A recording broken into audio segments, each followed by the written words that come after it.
আমি চেষ্টা করি কম বলবো, কিন্তু বলা আস্তে আস্তে বেড়েই যাচ্ছে। আমি চেষ্টা করি লোকের ভালো লাগুক, কিন্তু আপনাদের ভালো লাগছে না। আমি চেষ্টা করি আমাকে অন্তত দু একটা লাইক করুক, কিন্তু আপনারা লাইক করবেন না। ওই যে কুস্তির মাঠ দেখেছেন, দুজনা কুস্তি হয়, একজন আরেকজনকে উল্টে দিতে পারলেই পয়েন্ট। কিন্তু কুস্তির মাঠে যে কুস্তিবিদরা থাকে, তারা মাটিতে বসে মাটি আঁকড়ে ধরে যাতে উল্টাতে না পারে, উল্টালে তো পয়েন্ট। তা আপনাদের উল্টানো যাবে না, আপনাদের লাইক করতে হবে না, আপনাদের পছন্দ করতে হবে না।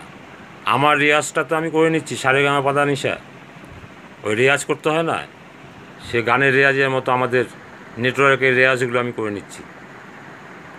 তা যাই ভাবুন আর না ভাবুন, আমার রেয়াজ কিন্তু সম্পূর্ণ হচ্ছে, এটা আমি মাথায় নিয়েই এই কাজগুলো করছি।